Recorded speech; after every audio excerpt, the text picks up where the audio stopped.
This is Annuity Straight Talk.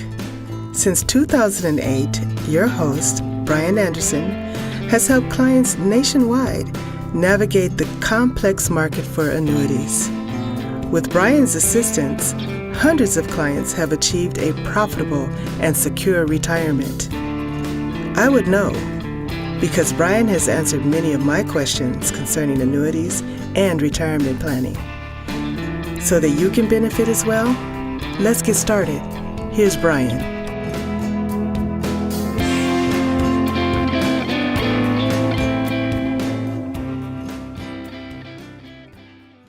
Hello and welcome to the Annuity Straight Talk podcast, episode number 87. My name is BryanJAnderson, founder and creator of all things annuitystraighttalk.com. Started in 2008. We're going on 15 years of this website, 20 years in the business. Got answers to all of your questions. Taking a break from our regularly scheduled programming of annuities and retirement planning, market analysis when we have a good guest. I've actually got a really cool guest coming up for you in the next couple of weeks.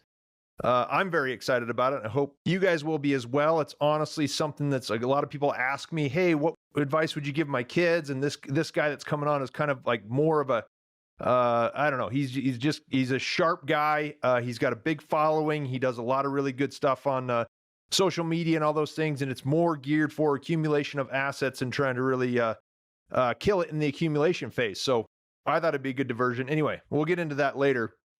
But for the purposes of this one, I'm talking about something that is becoming a bigger and bigger deal. I've thought about doing this for a while, and it seems like almost every day I see an article about it. And so I decided finally, it's like, just cut it and do it now. And as I was writing this, I worked on it for a couple of days in pieces and parts, and every day something new. But we're talking about artificial intelligence in financial services, convenience or threat, maybe a little of both. So I've got a newsletter written. I just finished it. Perfect timing for lighting because the sun came out. It's been a little rainy, and I really like it. Before we get started, I want to remind everyone to like, subscribe, or comment on the podcast. You can use your favorite podcast platforms. You can send me a message via email if you're on my email list. Or you can comment, subscribe, thumbs up on YouTube as well. So there's videos, you can listen to it, you can watch it. No visual aid if you like to kind of look me in the eye or see what I'm all about. And my little spot here in Montana, that's fine as well. But I don't know if it's on everyone else's minds. It's just kind of floating around in the news, but artificial intelligence is here whether you like it or not. Once you realize that it could become a problem, then it's probably already too late. Whatever we have at our disposal as consumers is probably just the tip of the iceberg relative to what the tech companies, government agencies around the world have at their disposal. Now, I'm going to be careful to not dive into rabbit holes here. I'm going to talk about the things I do know, things I suspect, and what makes sense to me.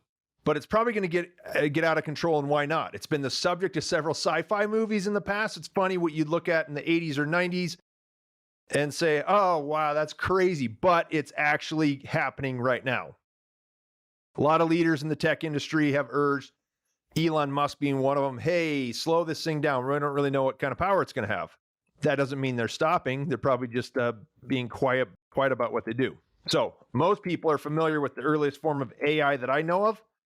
There's other ones. Actually, this is an interesting story about the beginning of annuitystraighttalk.com.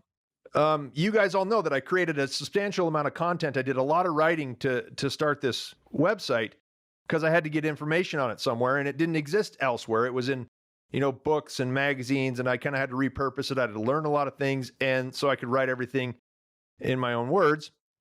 And at the very beginning, one of the ways that was popular in some places it was called article spinning.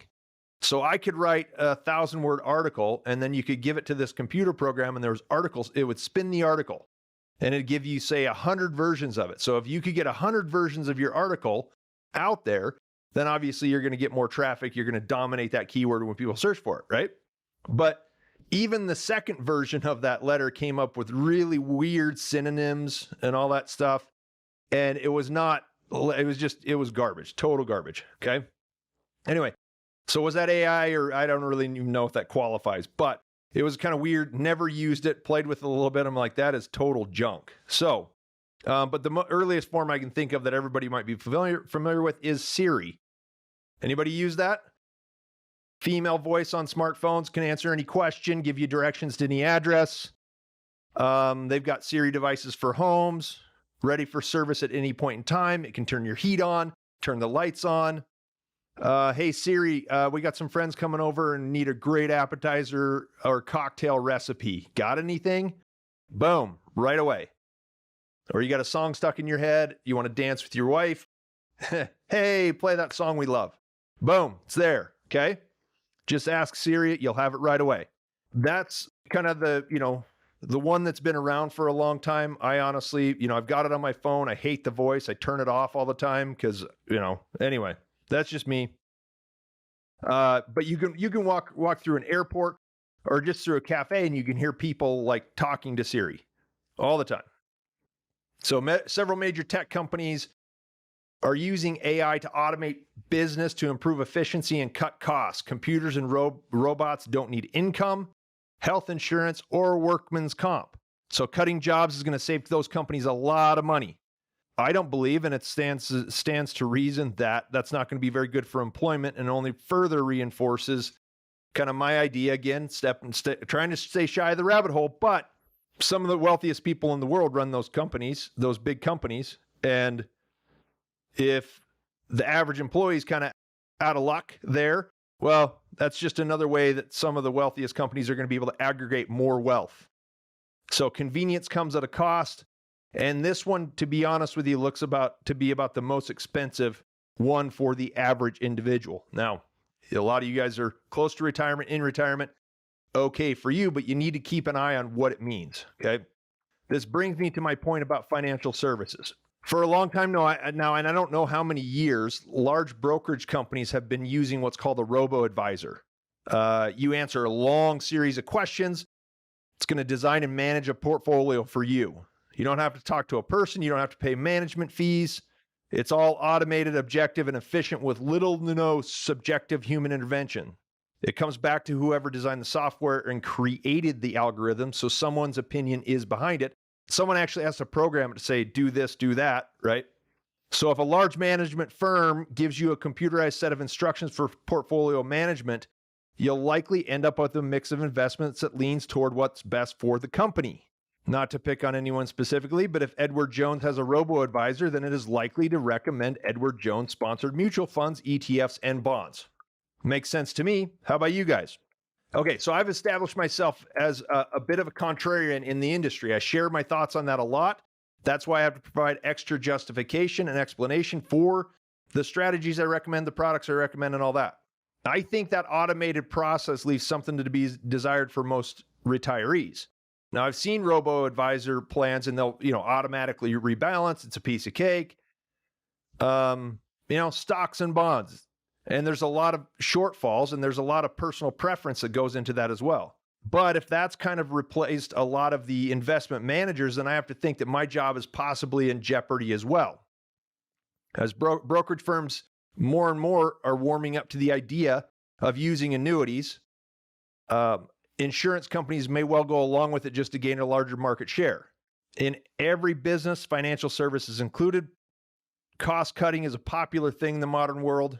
I would not be surprised if one day they try to replace agents with computers. I mean, it's already happened in a lot of ways. Investment industry, property and casualty insurance. You don't even have to talk to anybody. You can go online and get a car insurance policy, right? It already kind of works that way. Like given the recommendations that seem to be the most popular, and I've talked to you guys a lot about how I find annuity recommendations.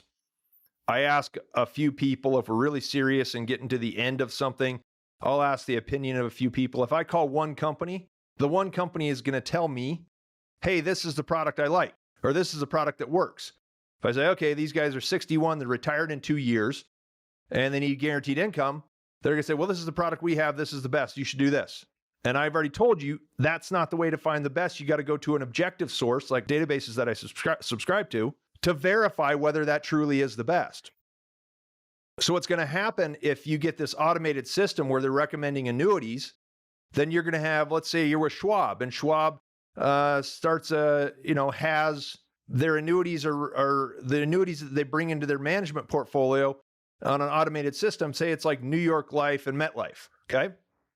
Well, I've already showed you guys in dozens of examples why New York Life and MetLife, great companies, are not always going to be the best thing at the right time, but you're going to be limited to what the partnership with those two companies have. So you're not going to be able to shop the entire market, and it's going to take a huge move in order to really do that. And I'm not saying that's not possible, but it's not going to be the first step. That's for sure. Right now, they're letting guys like me participate, but that may not always be the case. So take a side note here and to remind you the difference between the suitability and fiduciary standards. The suitability standard means finding a solution that is suitable for a client in regards to the unique variables of each person. And this is the broadest range of options you'll find. Yeah, this is okay, it's suitable, go ahead.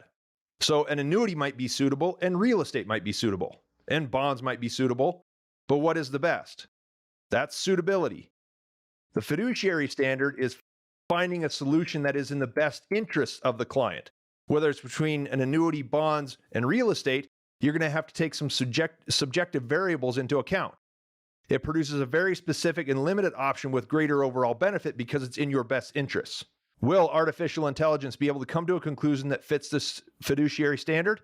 I do not think it's all that possible without human interaction. That's my opinion. Okay, I bring up this topic because we played with it on my website. We're always trying to create content, and somebody threw the idea, hey, you should use AI. We can create long-form content in seconds, meaning 1,000, 1,500, 2,000 words, as opposed to me spending, several hours developing an idea. It's not the same for you guys. Number one, because it's not going to read the same. Number two, it's not my voice, and there's not someone that you can call out that's at the end of it. So if you have a question about what I write, you can ask me and I'll explain it to you. Or you may uncover something that I left out, and I'd be happy to include it or offer a correction. So not the same for you, but the search engine algorithms are fine with it. This is going to result in like what you're able to see on the internet. If you don't think the big companies are already controlling what you see, then you're wrong. Because they are. They pick and choose what they think is the answer to your question. That's why things like this podcast and independent publishing are very, very important, because I can speak in my voice, I can give you my explanation, and you can decide whether that works for you. The one that we used, and one of the most popular ones, is ChatGPT, and I think there's a lot of people out there using it to create content. You're already likely getting opposing information and recommendations based on content generated by artificial intelligence. It's just the way it is. Sorry, again, like I said, once you realize it, it's too late. It's going to become more and more ubiquitous as time goes by, and definitely sooner rather than later. And you have to decide whether that's what you want. Okay, who do you want to work with? Who do you want to listen to? Do you want a computer programmer who writes a program that has a robot answering your question? So I don't know. The interesting thing, the creepiest thing I've seen so far is we had an AI program recreate my voice. So for anyone who doesn't know, there's some who do. Jeremy is the guy. He's my buddy who does all the marketing and advertising for annuitystraighttalk.com. He's the one guy that works with me. I have a couple other guys that contract on web development stuff, so no offense to them, but he's been around for a while. And anyway, he's the reason most of you guys found me. We spent a lot of time creating content based on your questions, the feedback I get and the case studies that people ask me to design, or the ones that I see that they bring to me from other advisors. So he went to the AI system he was playing with and gave the system a command to listen to a few seconds of one of my podcasts and then create an audio recording of my voice reading a portion of one of my newsletters. So he said, hey, listen to this voice for, I don't know what it was, 3-5 seconds. And then here's a paragraph, and we want you to make an audio file of that. And almost instantly it came back with an audio clip about 1.5 minutes long. It sounded like my voice reading what I wrote with about a 90% match that was barely different from my real voice. The voice was the same. The inflections were a little bit different. It sounded like I was kind of disinterested, just reading the letter and not really, not really trying to put too much into it, that kind of thing. So, but I listened to it and I thought, whoa, that's insane. So makes me a little bit nervous since my voice is out there. And I'll just take the time right now to say, if you ever get a phone call saying me asking you for something insanely crazy, it's not me. I'm telling you right now. I read saw another clip, somebody reporting that fraudsters have gotten AI. If you have videos or any audio files out there, one guy said that his grandparents were called and it was in his voice saying, I was in a car wreck and I really need money right now. Can you wire it to this spot? Fortunately, someone who could verify him independently was there. Anyway, so that's another thing you got to be concerned about. So I put myself out there. This is something you need to know before you do anything, and make sure that you understand the threat of that as well. But in that instance, it was kind of spooky to me to have my voice matched so quickly, so easily, and a little bit more training for the system, and no one would have a clue or be able to tell the difference. I don't like the idea of a computer having any control over the content I post or the recommendations I make. Today, I'm making a promise to everyone here that comes to Annuity Straight Talk. It will always remain a purely authentic product of my own creation. If one day that makes me outdated and uncompetitive in comparison to computer-generated advisors, then so be it. If you get in before that happens, then you'll always have me in your corner. If you think that's far-fetched, then consider that I've heard from several people that have a handful of hometown banks and credit unions who have converted to fully automated tellers. No human interaction in the bank anymore. I said a little bit about this before. I have a strong suspicion, bordering on confirmation, that there are some of my competitors in this market that use artificial intelligence to create content very quickly. It's not their own thoughts or years of work. Rather, it's a computer taking a series of commands and finishing the job in a few seconds.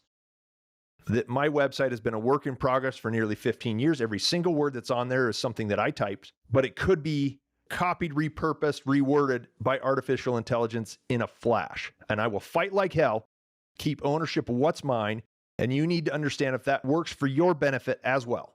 So if you'd rather work with a robot, then leave now and go get your information elsewhere. It's not going to be that hard to find because it's all over the place. For anyone else who is okay with the human brain and a beating heart, I intend to make sure this is the last place that's going to fall. So, thank you so much. I don't want to scare anybody. You just have to understand it so you can navigate it and figure out where you want it, where you don't. And it's not going to be here. If you appreciate the convenience of artificial intelligence, oh, this is so easy, by all means, go for it. I got a lot of heat and continue to over the years for saying I just never will do business with someone I can't sit down with face to face. That's fine. Those same people are going to have a really hard time dealing with a computer. So it's not to scare you. It's just to inform you and say, listen, you got to know what's out there and figure out how you want to deal with it, and find the places where, if you don't want to deal with it, find the places that it's not going to exist. And Annuity Straight Talk is one of those places. Anyway, this has been episode 87, Artificial Intelligence in Financial Services. Convenience or threat? I think it's a little bit of both. And you, like I said, pick and choose what you want to use. Anyhow, thank you so much for joining me. I would appreciate it if you subscribe to your favorite podcast platform or the YouTube channel. Give it a thumbs up. Comment if you can. Tell your friends about it. Share it. That's another way we're going to defeat the computer system, is to make this as popular as possible. A lot of people like it and a lot of people can use it. So anyway, I really appreciate the opportunity for the continued communication with you guys. Bring me your case studies, bring me your ideas and your questions, and I would be happy to make them the subject of a future podcast. Anyway, I'm looking forward to a couple of good guests in the next couple of weeks. I'm not quite sure what the next topic is going to be, but I will be back to you next week with episode 88. All right, guys, thank you so much and have a great day. Bye.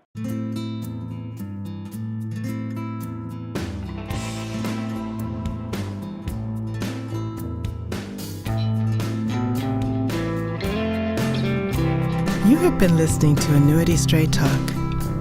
The preceding information is for informational and educational purposes only and does not represent tax, legal, or investment advice. The views expressed by guests on this program are their own and do not necessarily reflect the views of Annuity Straight Talk or its partners. No information presented today should be acted upon without meeting with a qualified and licensed professional.